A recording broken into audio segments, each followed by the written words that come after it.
Gopi Jana Vallabha Girivanadari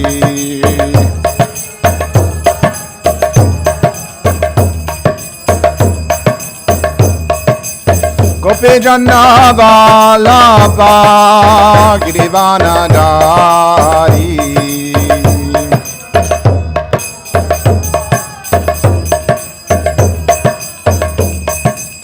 Yashoda Nandana Vrajajana Ranjana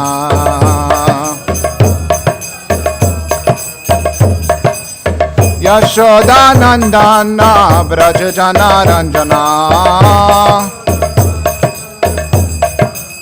Yamuna Tiravanachari Yamuna Tiravanachari Jaya Radha Madhava Kunja Bihari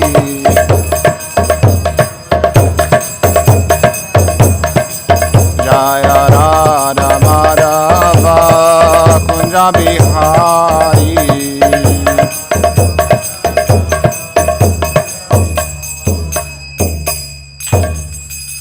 Jai Om Vishnupad Paramahamsa Pavika Rajacharya Shota Shota Shri Shriman His Divine Grace A.C. Bhaktivedanta Swami Srila Prabhupada Ki Srimad Bhagavatam Ki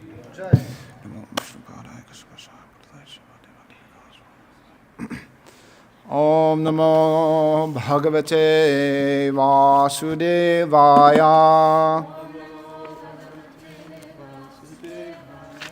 Om Namo Bhagavate Vasudevaya Om Namo Bhagavate Vasudevaya All right, reading from Srimad Bhagavatam, Canto 2, Chapter 10, Text 51. Srimad Bhagavatam is the answer to all questions. Alrighty. So the word for word. Okay, so Sutaha Uvacha Ragnya Parikshita Prishtaha Yat Avochat Mahamunihi Tat Vaha Abhidhyasye Shrunuta Rajnaha Prashna Anusarataha Suta Uvacha Rajna Parikshita Prishto Yadavochan Mahamunehe Yadvobidasye Shrinuta Rajna Prashnanusarataha Suta Uvacha Rajna Parikshita Prishto Yadavochan Mahamunehe Tadvo Vidyashe Shrinuta Rajna Prashnanu Sarataha Shuta Uvacha Rajna Parikshita Prishto Yad Avochan Mahamunehe Tadvo Vidyashe Shrinuta Rajna Prashnanusarataha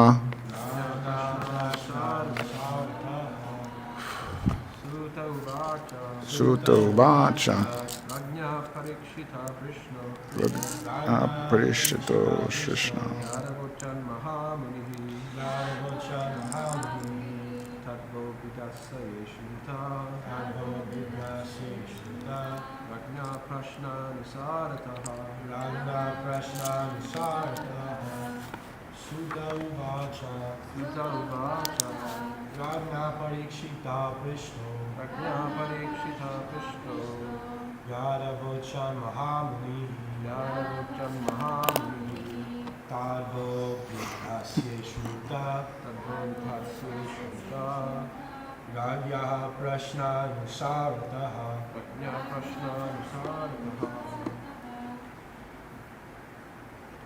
Mataji? Sutta Vacha, Ganya Parikshita Prishna, Yaravochan Mahamuni, Tadvo Vidhasye Shruta, Ganya Prashna Nusarataha, Sutta Vacha, Ganya Parikshita Prishna, Yaravochan Mahamuni, Tadvo Vidhasye Shruta, Ganya Prashna Nusarataha. Alrighty. Sutta Vacha. Sri Sutta Goswami replied, Rajna by the king, Parikshita by Parikshit, Prishtaha as asked, Yet what? Avachat spoke, Mahamunihe, the great sage, Tat, that very thing, Vaha, unto you, Abhidyasye, I shall explain. Shrinuta, please hear. Rajnaha, by the king. Prashna, question.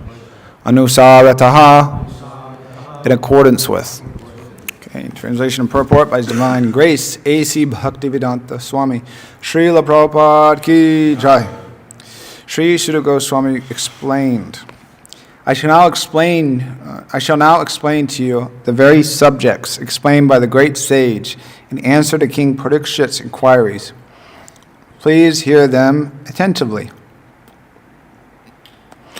Any question that is put forward may be answered by quoting the authority, and that satisfies the saner section. That is the system even in the law court. The best lawyer gives evidence from the past judgment of the court without taking much trouble to establish his case. This is called the parampara system, and learned authorities follow it without manufacturing rubbish interpretations.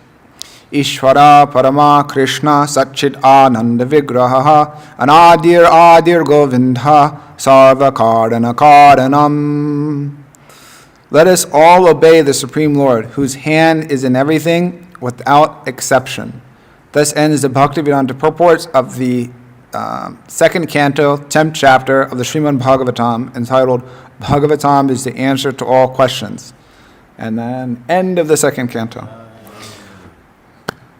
You're excited. Om Agyanatimanandasya Gananjanjana Salakaya Chakshurunmritam Yena Tasmai Shri Guruve Namaha Shri Chaitanya Manobhishtam Shtapitam Yena Bhutale Swayam Rupakadamayam Dadati Swapadantikam Vandeham Shri Guru Shri Yukta Parakamalam Shri Gurum Vaishnamam Shah Shri Rupam Sagujatam Sahagana Raghunattam Itam Tam Sujivam Savadvaitam Savadutam Parijanam Saritam Krishna Chaitanya Devam Shri Radha Krishna Padan Sahagana Lalitam Shri Vishakam Itam Shah Nama Om Vishnu Padaya Krishna Prasthaya Bhutale Srimate Bhaktivikas Swamine Tinamane Nama Om Vishnu Padaya Krishna Prasthaya Bhutale Srimante Bhaktivedanta Swamine Tinamane Namaste Saraswati Devi Gauravani Pracharine Nivishesha Shrunivadi Pasketara Satarine Jai Shri Krishna Chaitanya Prabhu Nityananda Shri Advaita Gadadhar Sivasari Gaura Bhaktivinoda Hare Krishna Krishna Krishna Hare Hare Hare Rama, Rama Rama, Hare Hare. Suto Vacha, Ragna Prashita Prishno, Yad Vochan Mahamunihe, Yad Vo Vidhasye, Shrinuta, Rajna Prashanusharataha. Sri Shuddha Goswami explained, I shall now explain to you the very subjects explained by the great sage in answer to King Parikshit's inquiries. Please hear them attentively. So this is the end of the second canto, and it's okay to be excited because similarly we see in the previous verses that I believe these sages of Namaskar, they were also excited to hear about Vidura, about what happened when he went on pilgrimage and when he went home. Prabhupada makes a point in the purports in the previous days. The rishis headed by Sonaka were more anxious to know about Vidura, who met Maitreya Rishi while traveling to the pilgrimage sites to the world. So they were more eager to hear about that than to kind of hear about the calculations of the time and the atom and things like that, which that's mentioned in the 11th chapter, I believe, of the third canto. And has anybody read that chapter? The 11th, yeah, a couple. It talks about calculations of the time by atoms or something like that in the third canto. Yeah, that's the first chapter I read of the Bhagavatam, actually. When I read, like, one of the first week I was in the temple, because I was like, oh, like time, this and that. I was like really interested, and I read that, and it flew over my head, and it still flies over my head.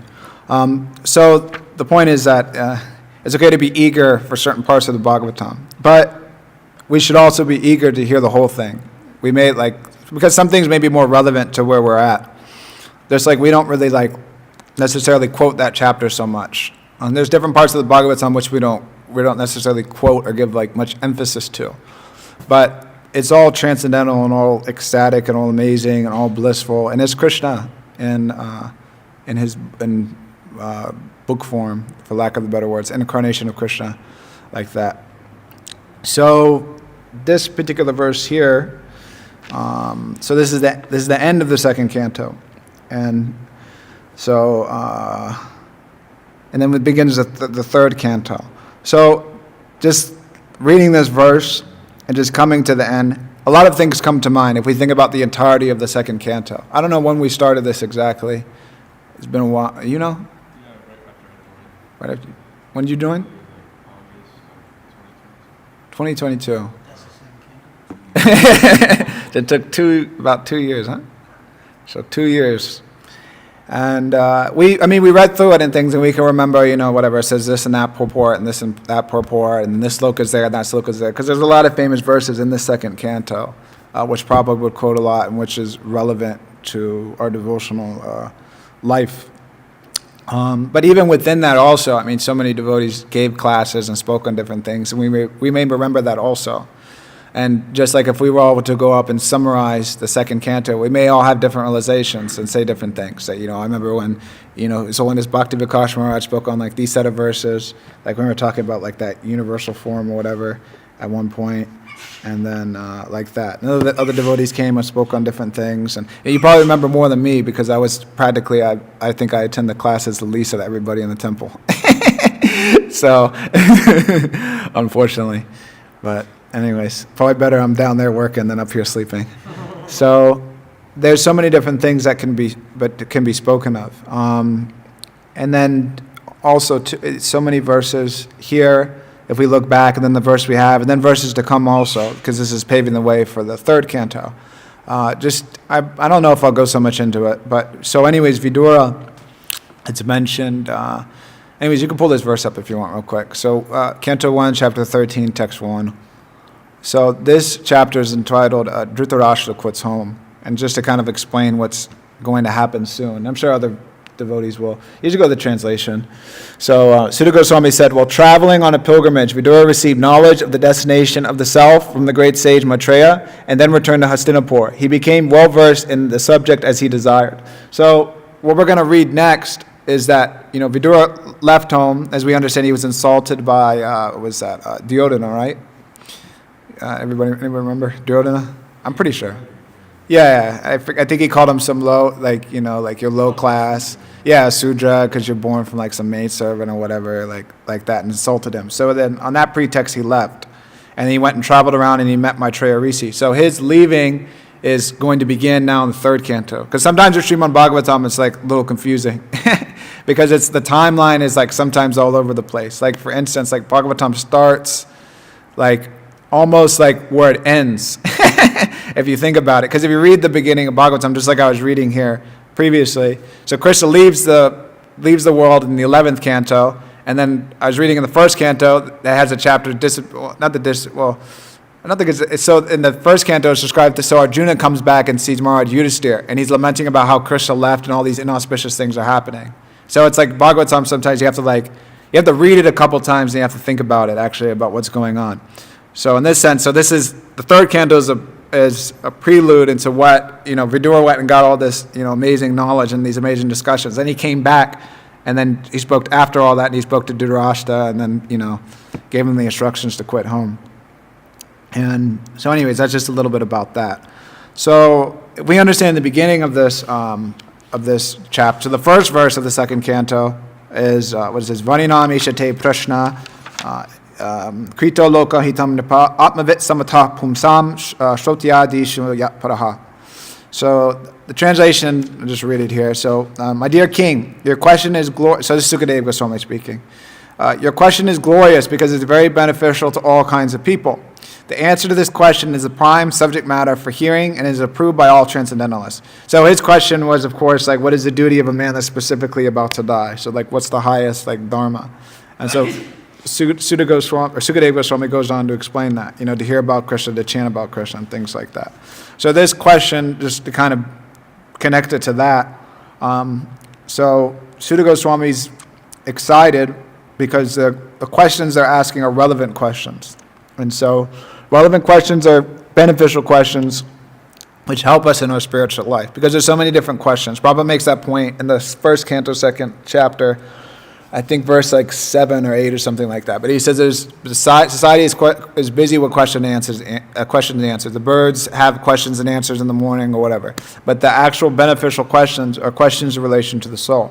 So this is important in that sense. So he's asking the proper prashna, which is, what did Vidura Maitreya speak about? And so we'll see that in the third canto. There's that, and then there's also an elaborate description of Krishna's pastimes by Uddhava. And then Uddhava takes him to Maitreya. And then there's so many descriptions in the third canto. It's about, there's also some descriptions there of like the universal form, and then about the creation, specifically with Brahma, creating the four Kumaras, Shiva, and all those different things like that. And then there's just the elaborate description of, there's the description of Raha, which is mentioned here in a previous couple verses briefly. And then there is the description of Kardama Muni, and Devabhuti, and then Kapila Dev. And then also, within that too, is that there, with Hiranyaksha, that's where with Kashyapa Muni and Diti, I think. Yeah, Diti. So, they're relevant. So it's relevant to our lives, and it's important to hear that and understand that. And so just continue. And then also, too, the inverse of that is that useless questions, they waste our time, and they waste the time of people that are involved. And then there's so many, like, useless questions or whatever that we may ask in Krishna consciousness or just whatever. And sometimes new people may come and they may ask so many questions about, what do you think about like the throat chakra in connection to Krishna consciousness? And then we may have to explain something to kind of like, whatever. We can either like tell them like it's nonsense, or like, like if your throat chakra is blocked up, like you chant Hare Krishna or something. Like just keep going, like, or not pay so much mind to it. Like one time, devotee asked Srila Prabhupada that like he was, offering the prasadam to Krishna, and then some blue light came, and he was seeing some lights and things. And then he was like, so does that mean like Krishna, is that how Krishna eats the prasadam? Some blue light appears. And Srila Prabhupada said that, you just keep going chanting Hare Krishna. Sometimes he didn't really like get so much into it, because there's so many different crazy ideas that people have. And then sometimes too, we may have questions in Krishna consciousness which are just not relevant to where we are. Like for instance, we may wonder, it's 8:04, so what is Radharani doing in the spiritual world at 8 o'clock in the morning? Okay. So, but, what the question, and we may wonder that, but then what's going on in our heart at 8 o'clock in the morning? So they may not be so relevant, so many things like that. Or, so many different things about what's the name of like Krishna's monkey. Sometimes that was like an argument that one devotee was saying that, you didn't learn the highest things from Srila Prabhupada or something because he didn't teach you like Krishna's monkey's name. You don't even know Krishna has a monkey.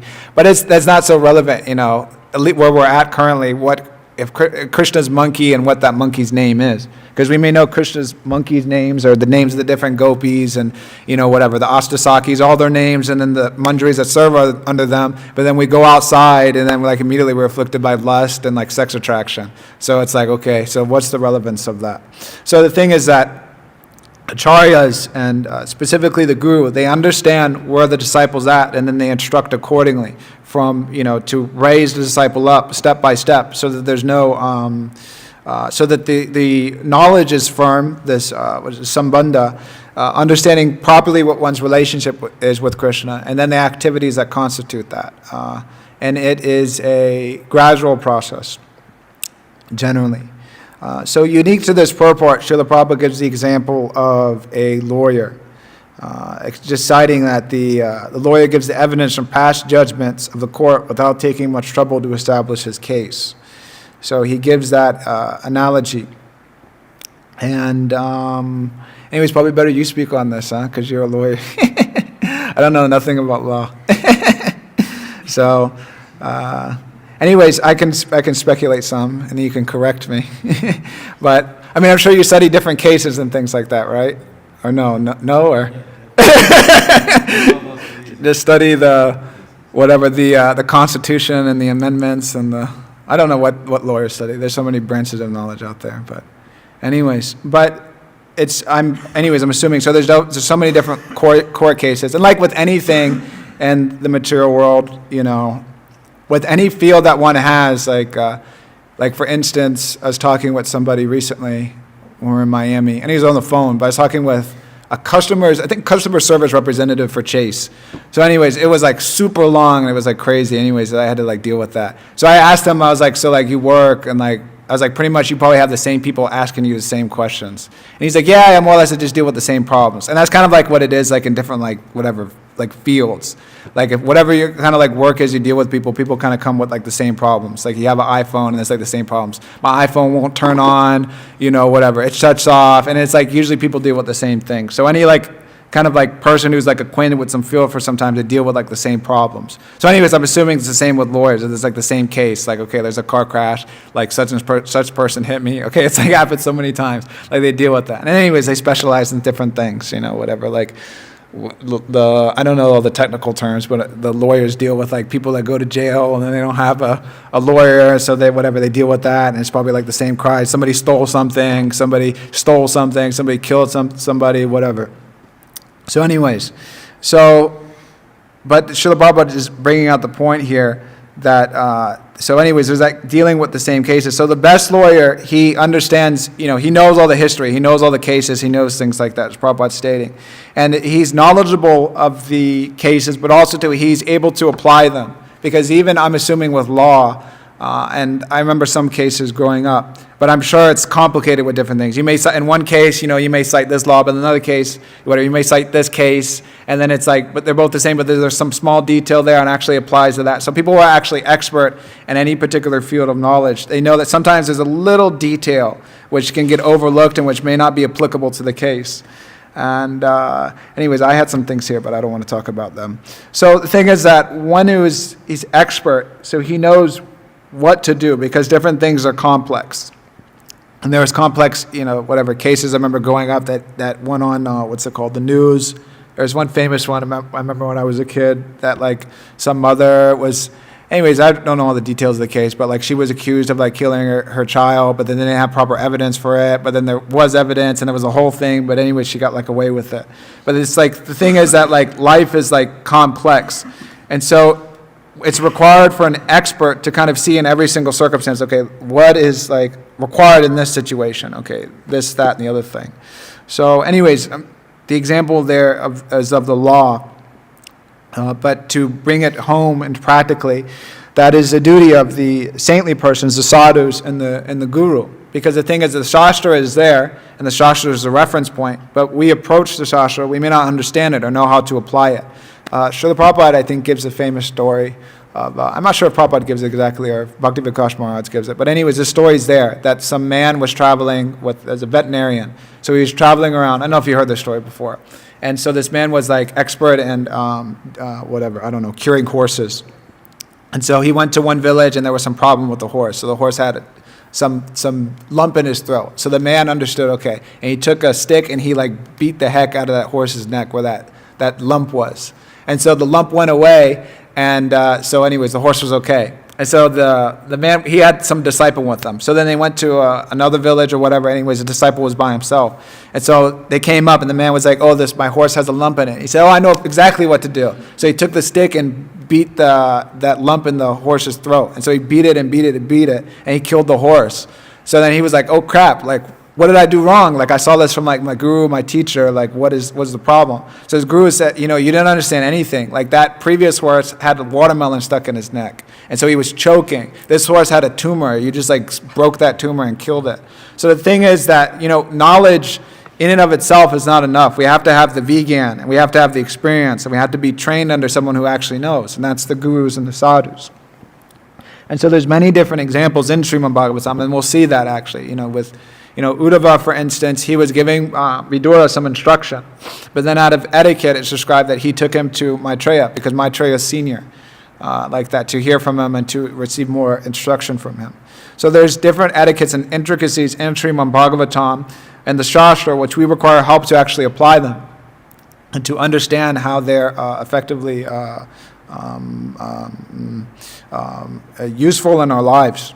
Because just like we understand, the point was being brought up in a recent class that there's nothing irrelevant in the Srimad Bhagavatam. But to our eyes, it may seem like some things are irrelevant because we don't understand how to practically apply them or how they make connection within our life. There's a lot of different examples of that. I won't go into detail so much of that right now. But we can understand that.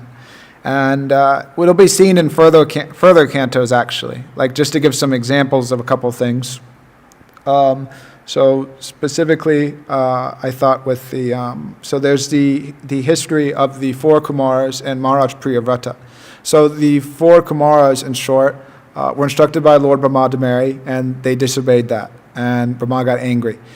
Similarly, Priyavrata Maharaj was also instructed, and he wanted to disobey that, but then he had to obey that. And so the point I'm making is that there's intricacies within both of those situations which acharyas had to come and bring out the meaning to help understand. So the four Kumaras were okay to obey that because they were highly realized in self-knowledge and they understood that and things. And anyways, Brahma could have just created somebody else to like do the job. And so he kind of took care of that. And with Priyavrata's case, it was different because Priyavrata was a king. And the descendants of Maharaj Uttanapada, who was discussed in the fourth canto, that's mainly what the fourth canto is discussing about, like Uttanapada, and then he had his son, two sons. I forget Dhruva's brother's name. Anybody remember Dhruva's brother's name? It's on the tip of my tongue, I think. Anyways. So there's that, and then there's descendants of Dhruva Maharaj. I forget Dhruva's descendants exactly. But anyways, there comes Maharaj Anga, and then Vena, and then Vena Prithu, and then like that it goes on, and then you have the Prachetas and things. And then Prachetas, then there's Daksha. But then the throne at one point, there's no one to rule the throne. So anyways, then Maharaj Priyavrata, he takes charge of the throne.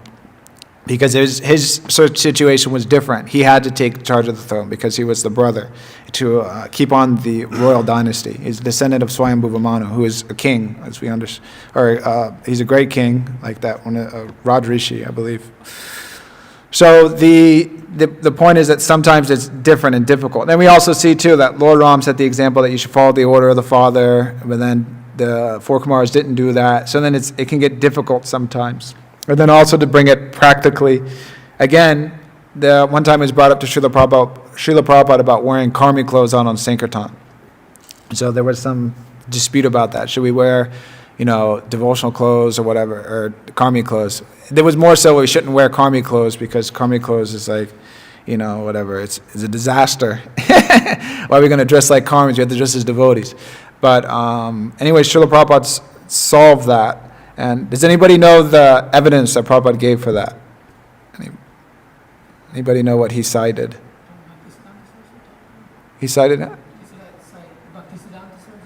There's not that. No, that's that. There's something specific. In the Chaitanya Charitamrita, that's the hint. With, what's his name? Maharaj Prataparuja. So, yeah, he took a different dress to go and approach Lord Chaitanya, because otherwise Lord Chaitanya wasn't going to associate with the king. And so when he put on that dress, anyways, he associated with Lord Chaitanya. There's a whole history about that. So Srila Prabhupada writes in one of those purports. I don't know if somebody can find it. I should have maybe mentioned it. It would have been nice just to reference it. But anyways, that's in the Madhya Leela. If I saw the chapter titles, I'd be able to tell exactly which one it is, but I have to look that up. So anyways, if you find it, let me know. But so Srila Prabhupada writes in the purport about how it's okay to take the dress of karmis and wear non-devotional clothes out on Sankirtan to, whatever, to approach people and whatever, to take books. So he cited that. And he whatever, that's mentioned there, that reference in Shastra. Because otherwise, if I was like, just like before, I was like, you have some evidence from like why you can wear karmi clothes on a Sankirtan. It's like, there's no, what reference is that? Then we say, okay, like, who was a devotee in like any of the books that like put on karmi clothes to go distribute like books out like in public? So what sloka is that in the Bhagavatam? But Srila Prabhupada's an expert acharya, and not just Srila Prabhupada, but also his disciples and people and sadhus who follow in the footsteps of the disciplic succession. They're able to help us understand Shastra properly in our own situation and bring out those different points which are relevant to us. So Srila Prabhupada cited that. And without him, how would we have known that? That, okay, like, Prataparuja did that, so then it's okay. And it's actually revolutionary, because that specifically that sentence and that purport was not, maybe it's there, huh? It's in, anyways, what's the 14th chapter? I was asking, the 14th chapter.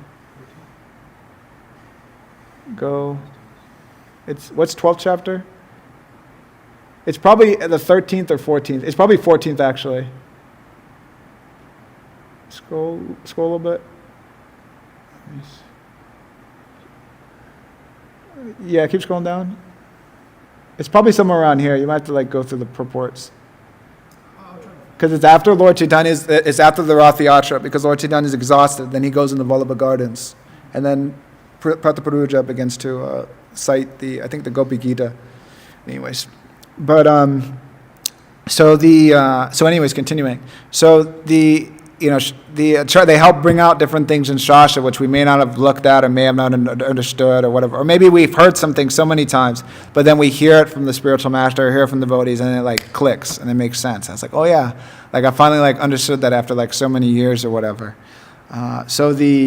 Specifically we hear, but when we hear with the right attitude and hear from the right authorities, then there's some change in the heart. 14.5. Okay, you got it? Thank you for finding that. So just read that real quick, just for fun. 14.5.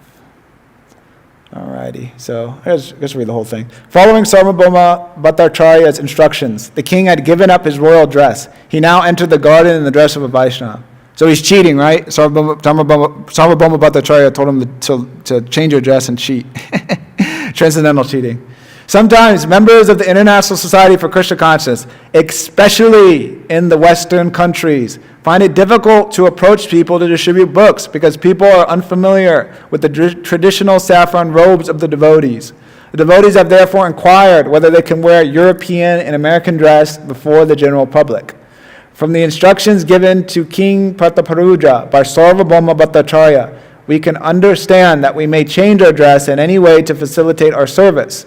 When our members change their dress to meet the public or to introduce our books, they are not breaking the devotional principles. The real principle is to spread the Krishna consciousness movement, and if one has to change into regular Western dress for this purpose, there should be no objection.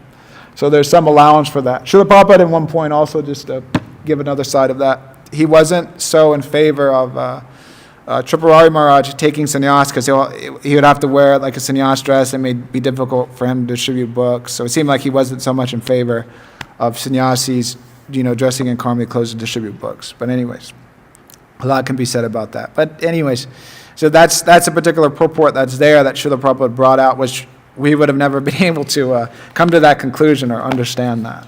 So anyways, but the point is that there's these different instructions that are given in Shastra, which the acharyas bring out, and they're expert authorities. And as Srila Prabhupada makes a point in the purport. So this is called the parampara system, and learned authorities follow it without manufacturing rubbish interpretations. So the acharya also doesn't screw out some random inference in Shastra or something that makes no sense or is disconnected from the Siddhanta. So whatever they say is in accordance with the cardinal teachings of the essence of the Gaudiya Vaishnava Siddhanta. It helps to facilitate that. So the distributing books, distributing Krishna consciousness, or wearing karmic clothes to distribute books to facilitate the Sankirtan movement. So this is the proper understanding. And the distributing of Krishna conscious literature and performing Harinam and all these different things, these are transcendental activities. So continuing, let's see what, okay. So the last sentence I thought was interesting. I'll just read that. So, let us all obey the Supreme Lord, whose hand is in everything without exception. So, a couple of things that came to mind when thinking about that.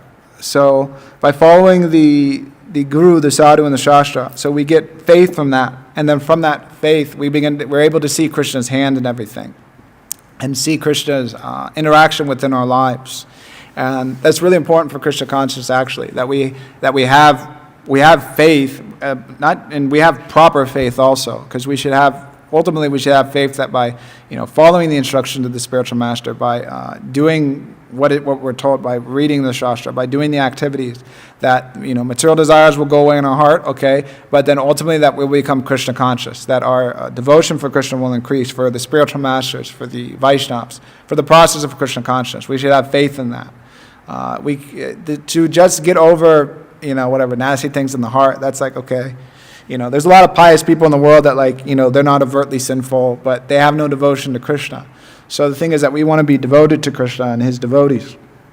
So we should have faith in that, and cultivate that faith, because anyways, Krishna consciousness is a cultivation.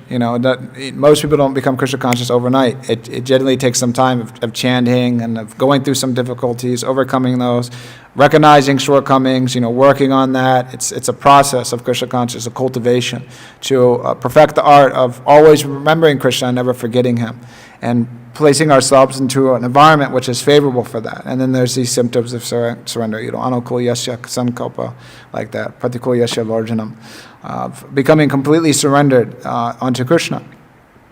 And so by hearing the instructions from the spiritual master and then carrying that out, and that becoming realizing that we see that and we experience that. We experience Krishna's hand in our life, or the mercy of the spiritual master, or the mercy of the devotees.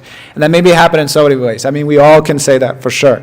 That, that by associating with devotees and receiving their instructions and their blessings, that, so many things that which may have been insurmountable, we're able to easily overcross. Maybe you bring up this verse in the 10th canto, chapter 1. I think it's like text 6 to 10 or something like that. It's one of my favorite verses, actually.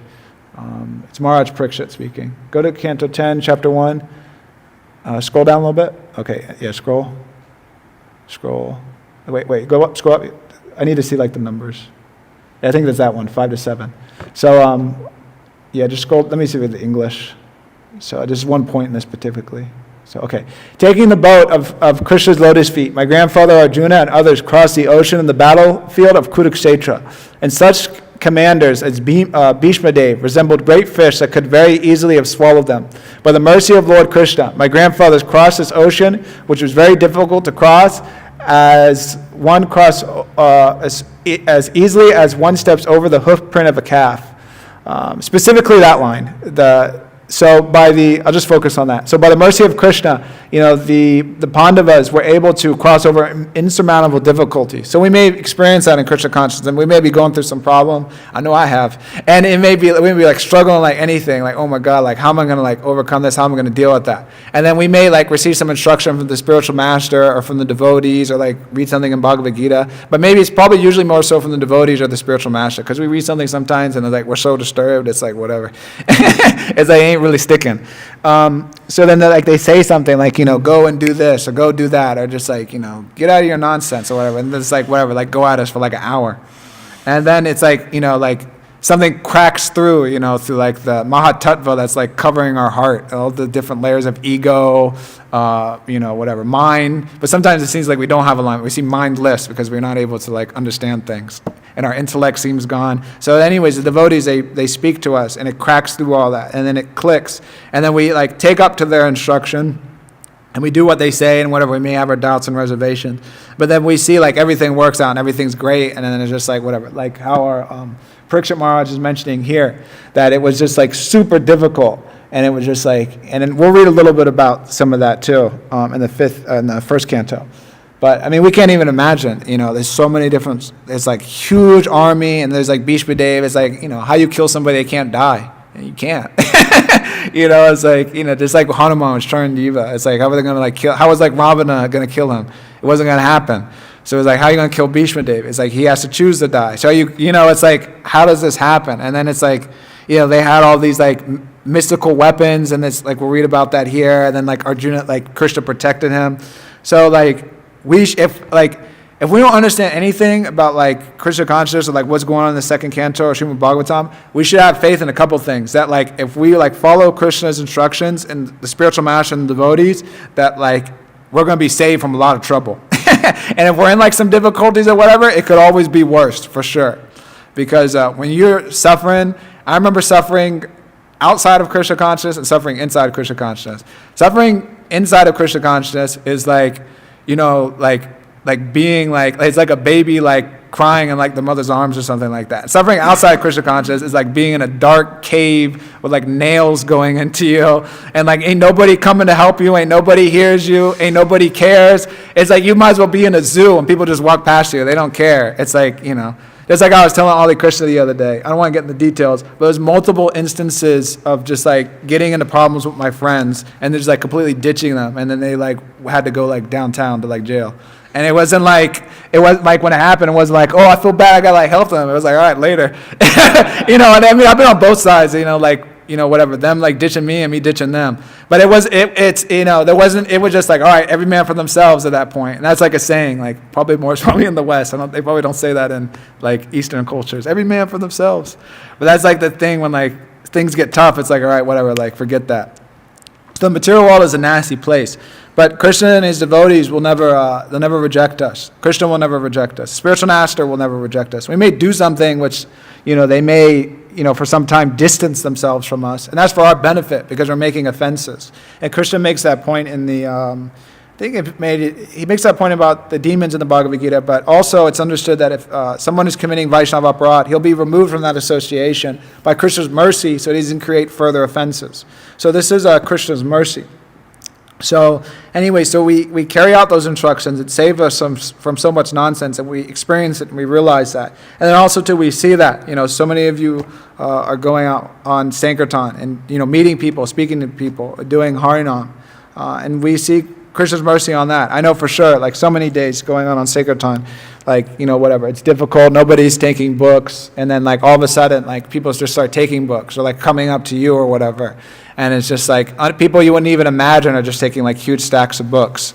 And to see Krishna's hand in that, because when we go on Sankirtan, it's not like we're thinking, like we go out there, and this one devotee told me, like whatever, like, like, oh, my name's Kalki Das, how many books I did yesterday? Like, here's a book for you. Like, you take it and give a donation. People don't, out on Sankirtan, people don't care who you are. They don't care if you're the temple president. They don't care if you're, as Manidhar Prabhu says, like, oh, you're the guru? They're the worst kind of people. Disgusting. They don't care who you are. Like, oh, you have a big position in International Society for Krishna Consciousness. You mean that bogus society? You're one of those people, huh? Nonsense. You're so much spiritual knowledge, huh? How many years you been celibate for? What a waste of time. That's what it's going to be like on a Sankirtan. People don't care about what you've done or who you are. But then going through that and tolerating that, and then you meet nice people, and then people, like, I just woke up this morning, I was praying to God to, like, give me a sign or something like that, and then I met you, like, I'll take all the books you have, how much do you want? Let me give you $1,000, it's like amazing, like Bhakti Jacob tells that story. And then so many different, like, instances of that. Mahotsa Prabhu doing, like, 30 Srimad Bhagavatam sets, and then all the different devotees doing, like, incredible amounts. And then feeling Krishna's mercy in that, and Krishna's reciprocation in that. And so that increases our faith. And then I already spoke to, devotees give us, do like this, take up this service. We do it, and then, it helps us in our Krishna consciousness, and, Krishna also helps us. Just like Srila Prabhupada would send out disciples in the early days to open preaching centers and things like that. And then they would go and, different things would happen. They would go and they would meet people and, like, go to a foreign country and meet somebody. One of the first people they meet in the first couple of weeks is, like, whatever, they're interested in, like, the Bhagavad Gita and things like that. And then they, why don't you translate this into English? Then they translate it into a different language, and then they get the book distribution going or whatever. And there's so many different cases, or cases within, like, if you see, like with Harikesh, Maharaj at the time of him going to Soviet Russia and sneaking in and sneaking all around and doing that for, like, years. And, he had, like, a whole system and doing that. And then eventually he got caught, and they just, like, let him go. And he was, like, worried they would, like, whatever, kill him and things like that, because what he was doing was definitely worthy of that. And there's so many instances of that, of devotees, taking risks for Krishna and following the orders of the spiritual master, and receiving that mercy and that bliss, and seeing Krishna's hand in that. And it's always ecstatic to see Krishna's hand in that. And there's so many different things. And it's happened in the past, it's happening now, and it will continue to happen in the future, of Krishna, giving his mercy to his devotees and being inspired in that way. And it's definitely an aspect of Krishna consciousness, to recognize Krishna's mercy and to have faith in that. And there's that, there's our acharyas pray, I believe, in the Nectar Devotion. They're hoping against hope for Krishna's mercy. I think it's Asabandha that's mentioned, hoping for Krishna's mercy. I might have that, actually. I can, like, read that real quick, because that's pretty inspiring also. Let me see here. I just got to pull this up. Let's see here. Oh, it's a little bit longer than I thought. Let me see if I can find it. Oh, yeah, here it is. So I'll just read this real quick. So this is from the Bhakti Ashrita Sindhu. So the strong conviction that one will certainly receive the favor of the Supreme Personality of Godhead is called asabandha. Asabandha means to continue to think. Because I'm trying my best to follow the routine principles of devotional service, I'm sure that I will go back to Godhead, back to home. In this connection, one prayer by Rupa Goswami is sufficient. To exemplify this hopefulness, he says, I have no love for Krishna, nor for the causes of developing love of Krishna, namely hearing and chanting. And the process of bhakti yoga, by which one is always thinking of Krishna and fixing his lotus feet in the heart, is also lacking in me. As far as philosophical knowledge or pious works are concerned, I don't see any opportunity for me to execute such activities. But above all, I am not even born of a nice family. Therefore, I must simply pray to you, Gopi Jana Vallabha. I simply wish and hope that some way or other I may be able to approach your lotus feet, and this hope is giving me pain, because I think myself quite incompetent to approach the transcendental goal of life. And the end of that quote, the purport is that under this heading of Ashabandha, one should continue to hope against hope that some way or other he will be able to approach the lotus feet of the Supreme Lord. So that's a very nice prayer. It's very relevant for some of us. But there's that hope that Krishna will give his mercy and Krishna will pull through. Just like we have here this picture of Draupadi. She was put into a annoying situation, a dangerous situation to be disrobed in public. Nowadays, whatever, people just do that willfully. Nobody needs to, pull off someone's sari. But in previous times, that was it was a great insult. It was a horrible insult, exactly. But anyways, as the history goes, Krishna gave his protection and protected Draupadi. And then also, too, she had that faith that Krishna, well, there's so many different ways of looking at that and understanding that. But she had that faith, and Krishna was the only one that could protect her in that circumstance. So she had that faith, and we can learn from that.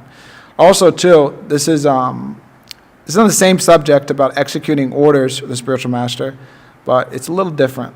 So I don't. Anyways, I wanted to ask, but I don't know if you all know any things from Bhagavatam. You can shout something out. But examples in Bhagavatam or in Chaitanya Charitamrita of devotees being given some instruction or some order by a superior, a spiritual master, whatever, and then maybe having some difficulty or doubt following it, but then following it and everything's like works out all right. I don't know if you all can think of anything. I thought of like one specifically, but you got something? Yeah, say something. I can't remember the name of the offspring, but it's when Daksha has his offspring and he tells them to go. Oh, yeah. Progeny and There's the garden. Shavalashvas and Haryashvas. Yeah, that's a good one, actually. Yeah, he told them to go, and hey, they disobeyed him. Really disobeyed him. Yeah, but it worked out for them, actually, because that's actually good for the, all those with the 4 Kumars and all that. But they disobeyed him, and they accepted the instructions of Narada Muni, and then everything worked out for them. That's good, actually. Anybody else have anything else? He went off. I mean, I think it's in the past time that he went off. Yeah. He was out of devotional service, but he was absorbed. It's described he was absorbed in so many. Yeah. Because after he was the, disciple of Narada. Say again? Who instructed? Because he got instructed to get married. I think Maharaj Angada. Priyavrata. Priyavrata. Yeah. Priyavrata was someone else that went off for a long time, but then Prabhupada described that he eventually came. There's that although it was just a pastime. Is that Angada or Priyavrata? Going back. Well, Priyavrata got instructed to be married by Lord Brahma, and then Narada Muni was already instructing him. Well, Swayambhuva Manu came, and then Brahma came. This is in the 5th canto. What are you? I'm referring probably to the 5th game. The first chapter? Beginning? Yeah. Because I remember that for some time it gets described that he gets bewildered. Oh, yeah. Priyavrata. Yeah. He does get bewildered for some time. Yeah. Yeah. He gets bewildered for some time, and then he kind of pulls out of that. So this is interesting. Yeah. Yeah. He was like that. But then he was saved by, ultimately. He was instructed in some difficult, and it seemed kind of like his Krishna consciousness got a little covered over. The Acharyas talk about that also, some by the way, but I don't remember all the details of what they say, so I don't want to comment so much on that. But he was ultimately protected. So that also may be there. We may be given some instruction to do something, and maybe we try to do it, but it doesn't really work out. But then, just by doing that, we've attracted the glance of the spiritual master, the devotee. So then they'll help us. There's also too. I wish Vishnuchita Prabhu was here.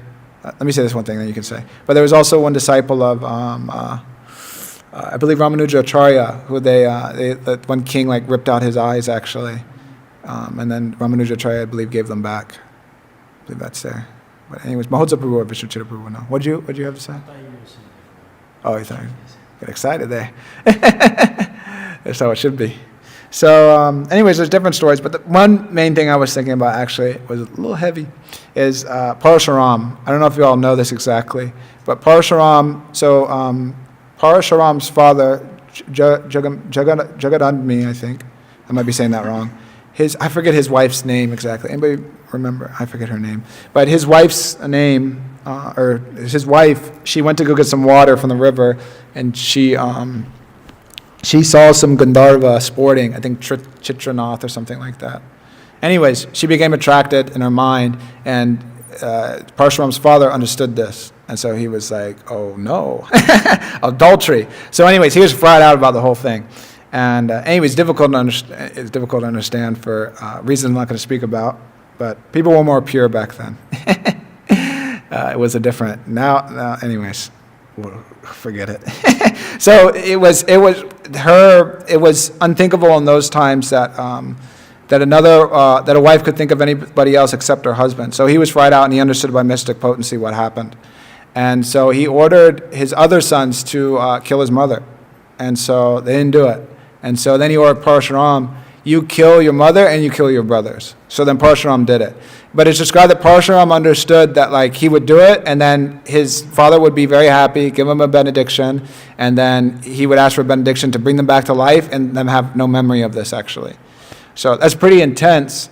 But there's a couple things from that. But one thing is that sometimes the spiritual master may give an order. Obviously, that's a special order, and we shouldn't just as Guru Maharaj was giving a class recently, and he was saying don't look for the shastric pramanams of why you should kill people or something. You remember that in the class? He's like, don't look for that.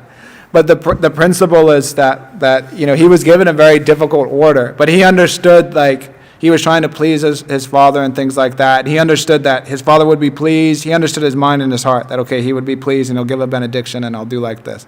And he was trying to, like, serve him in that way. And then I'm sure there's more intricacies to it if we really, like, churn it out. But at least the point is that he executed that instruction of his father, and then it seemingly seemed like, he had that faith, but it wasn't something so easy.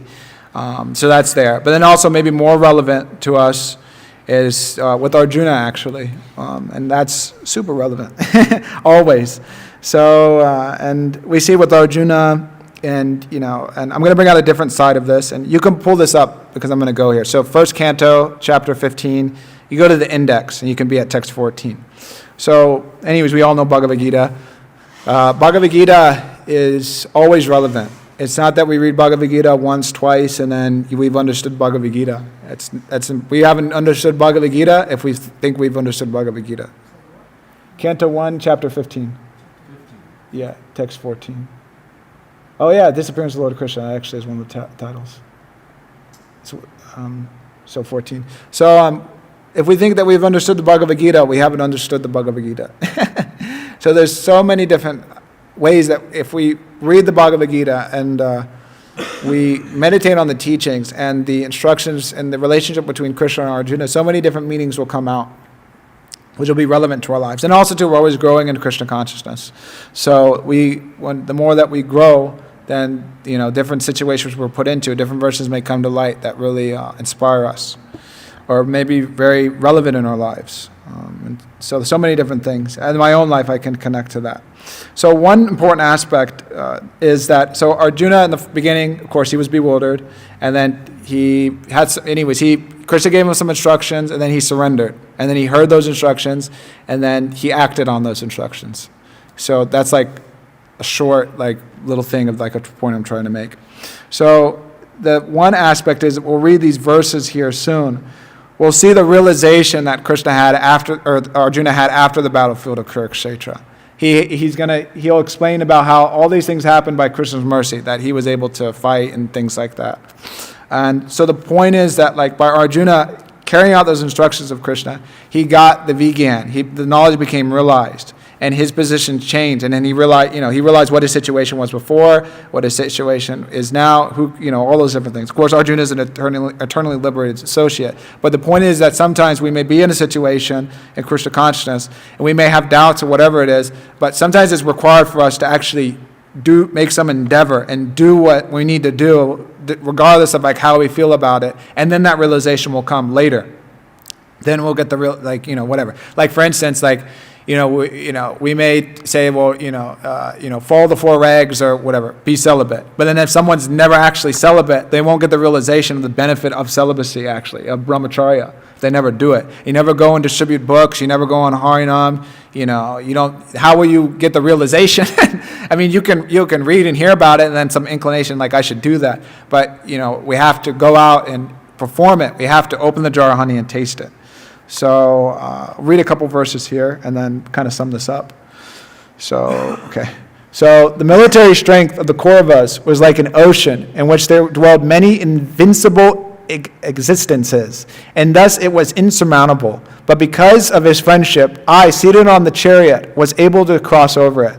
And only by his grace was I able to regain the cows, and also collect by force many helmets of the kings, which were bedecked with jewels that were sources of brilliance. So Krishna has just left the planet a little bit ago, and Arjuna this is just the context. So Arjuna is going to Maharaj Yudhisthira, and Maharaj Yudhisthira is like, what's going on? Like, I'm seeing all these inauspicious omens. Like, you seem like really distraught. Like, what happened? Like, did this happen? Did this happen? Did that happen? Did this happen? Like, so many things. What the heck happened?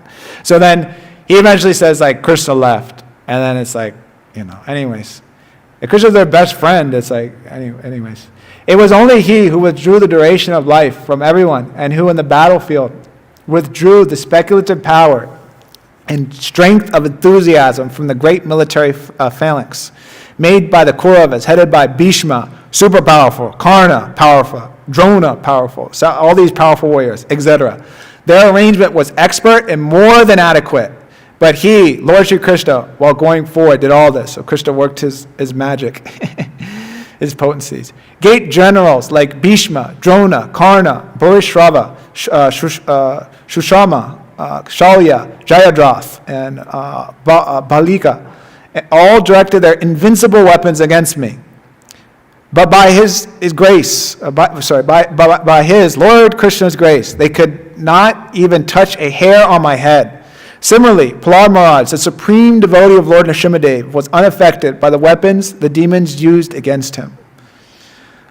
So this is the last one, and then after this, go to text 21. It was by his mercy only that my enemies neglected to kill me when I descended from my chariot to get water from my thirsty horses.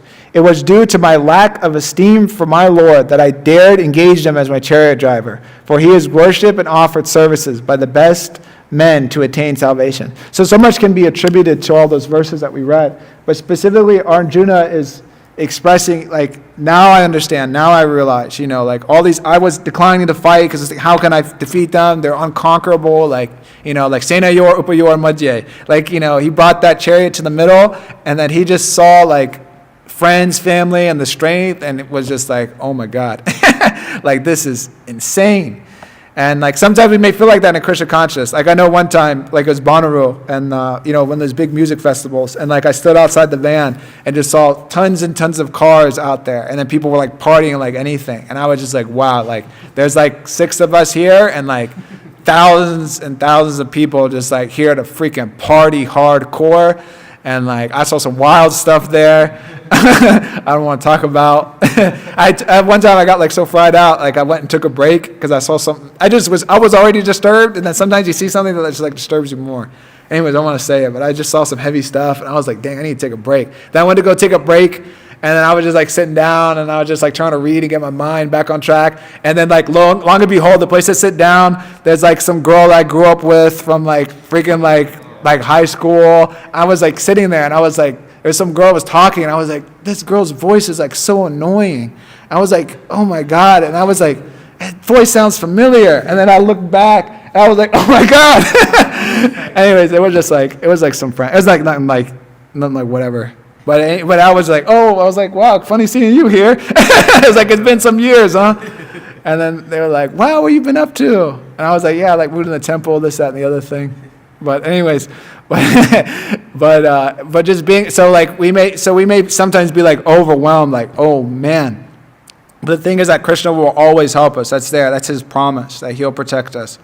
Sarvadhamam Parichijama may come Sharanam Raja. So we have to have that faith, and we have to endeavor. Also, Lord Ram similarly gives that, if one, surrenders unto me and, says I'm yours, then he delivers us from all fear and protects us.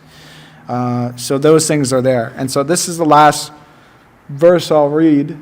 I really like this verse. It's a really special verse for me. And anyways, I won't get into the details. It's just, we have special verses, and this is a super special verse in my life. So I have the very same Gandiva bow, the same arrows, the same chariot drawn by the same horses, and I use them as the same Arjuna, to whom all the kings offer their due respect. But in absence of Lord Krishna, all of them at a moment's notice have become null and void, exactly like offering clarified butter on ashes, accumulating money with a magic wand, or sowing seeds on a barren land. So here Arjuna is recognizing that all these great, amazing things that he did and had done, and all the power he had, was actually due to the mercy of Krishna. And now that Krishna has withdrawn his mercy, that power is gone. So he wasn't able to defeat some cowherd boys. That's given there. But they were special cowherd boys. They weren't ordinary dacoits.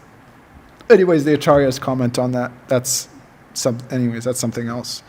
So we can see Arjuna realized the mercy of Krishna. And then from realizing the mercy of Krishna and following his instructions, he also similarly realized, even more so, how dependent he actually was. So that's one understanding. When we get Krishna's mercy, then we realize how much we need Krishna's mercy, because we don't have power to do anything without the mercy of the spiritual master, without the mercy of the Vaishnavas, or without the mercy of Krishna. And so, summing up, so just to kind of bring it back to the main point. So let us obey the Supreme Lord, whose hand is in everything without exception. So Arjuna was seeing that, Krishna's hand in everything.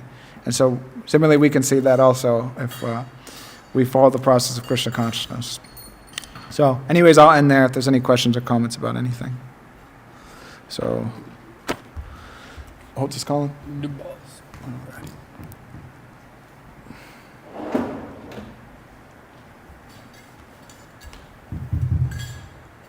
It's ringing.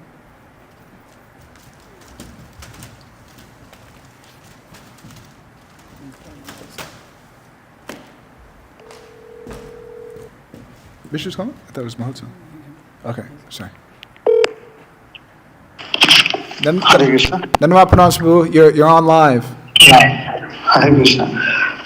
You know, when you were speaking about Arjuna and lamenting to Yudhishthira Maharaj and this and I was just thinking how also in that incident we can also see the example of how sometimes even we might feel. Of course, we cannot compare our feelings with pure devotees.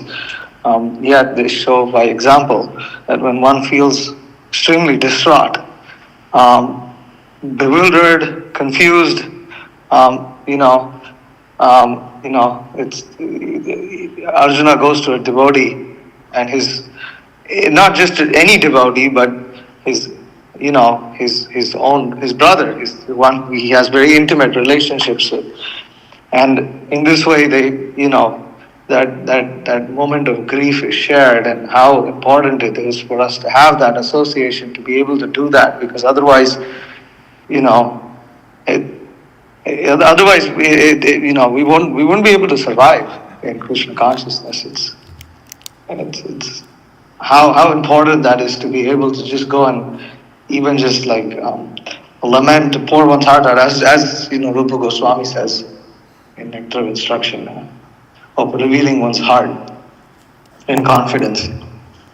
But it's not just about ecstatic things or things that we want to do, but it's also in moments of great distress, sometimes, frankly, moments of hopelessness sometimes.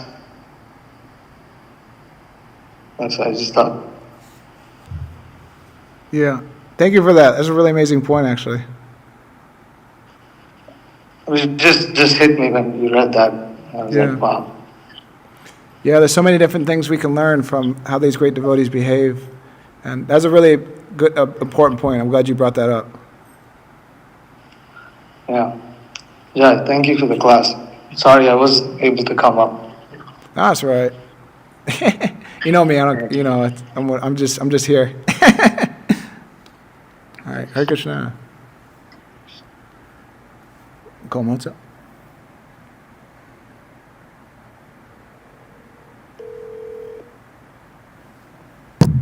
Hare Krishna. Hare Krishna. Prabhu, you're on.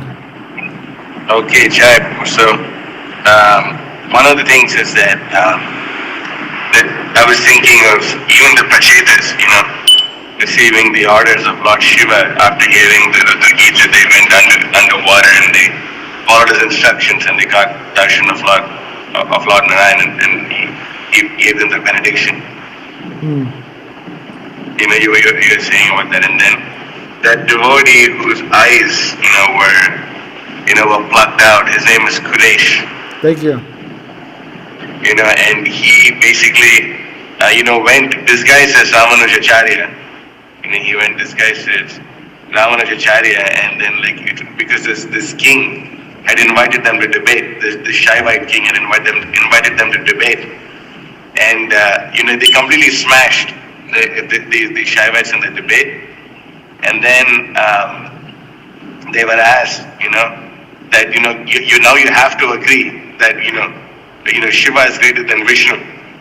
And if you see in one of the measurements for weight, in I think it's Tamil or Sanskrit, one of the two, is Shiva, which is very light. So then Kuresh said that even the rock is heavy, is greater than Shiva. So which really fries them out, and then he plucks his eyes out, and the other person who goes with him is Mahapurna, who's also a guru of Ramanujacharya. So after this happens, Mahapurna's body, they really torment it a lot. So, he lies on Quresh's lap and, leaves the world.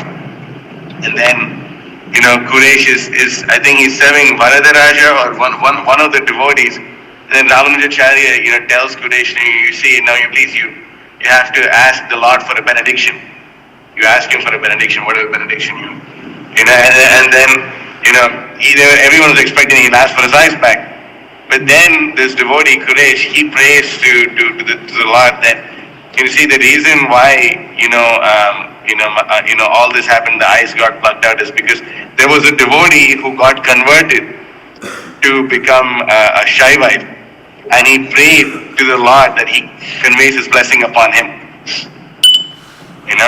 And then again, Ramanujacharya asked him to ask for something else, and again he prays for someone else.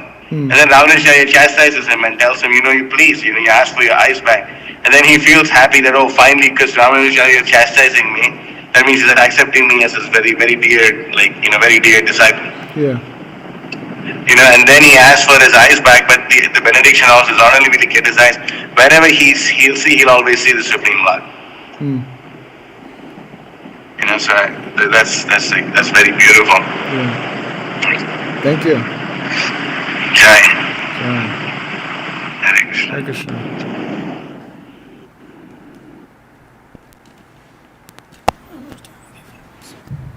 Yeah, just a really important point Vishnuchita Prabhu made. Sometimes, just like when you're in a disturbed situation, like you were saying, it's like just to be able to approach a Vaishnava and feel that this person's going to listen.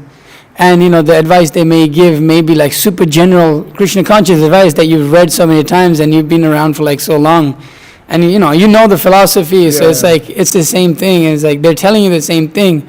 But just the fact that it's coming from the mouth of the Vaishnava, it just relieves all the stress. Because you can sit there and you can think about it, like you're saying, you can read the philosophy and all of this.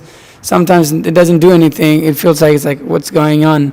But then when you just call that dear friend and you can he can address you and just speak to you, just general Krishna consciousness, just the basic stuff. It's completely relieves your mind all of a sudden. It's quite amazing how when you have trust in a Vaishnava and you really give your heart. And Rupa Goswami speaks about that, the importance of that, and that can just completely alleviate all darkness all of a sudden. It's quite bewildering actually when you think about it later. It's oh wow, they make everything look so simple. It's hang on a sec, I was overthinking everything. Yeah. But you don't realize it, even though you may be in Krishna conscious for 5 years, 10 years, 20 years. But the power of the Vaishnava and the words of a Vaishnava it's inconceivable. It's yeah, this is a really nice point. Yeah. Yeah, thank you for mentioning that.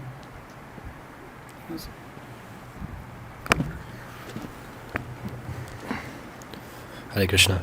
Hare Krishna. I have a question that's somewhat unrelated, but it has to do with Bhagavatam, if that's all right. All right.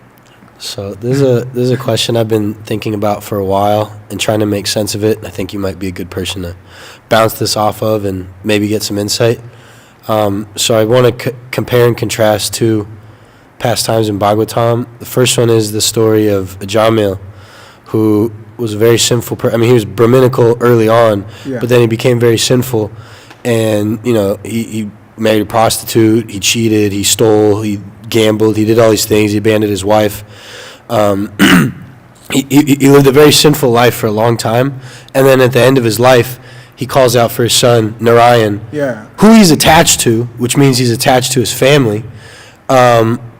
And so, that makes me think if I get a wife named Radharani, okay, I can just enjoy all this illicit sex and gambling and intoxication, whatever. I become very attached to her, and then at the time of death, Radharani, and boom, I'm saved. Yeah. Whereas someone like Bharat Maharaj was very pious. He gave up his very opulent situation. He's performing devotion and, austerity in the forest till he's almost dead. And then he becomes compassionate to a deer. Boom, he has to take birth in a deer's body. How does that make sense? How's that fair? So there's a couple things we're looking at that. So one thing is just to kind of address a misconception, just straightforwardly. So with Ajamil, he wasn't he wasn't calling out, like, he named his son Narayan, and so by his chanting Narayan, the Acharyas like described, I forget all the technical terms, but he wasn't like calling to like Vishnu in that sense, in the sense that like, it was like offenseless like chanting. Or like, what's the word I'm looking for? It wasn't offenseless. But anyways, his chanting was like, he was unconsciously like chanting the holy names. Like, whereas like, if I call out Krishna, I'm chanting with offense. Yeah, maybe. But it's like when I say Krishna, like I have offenses because I know the offenses, and it's like, you know, whatever. Like I know what I shouldn't do, and I do it anyway.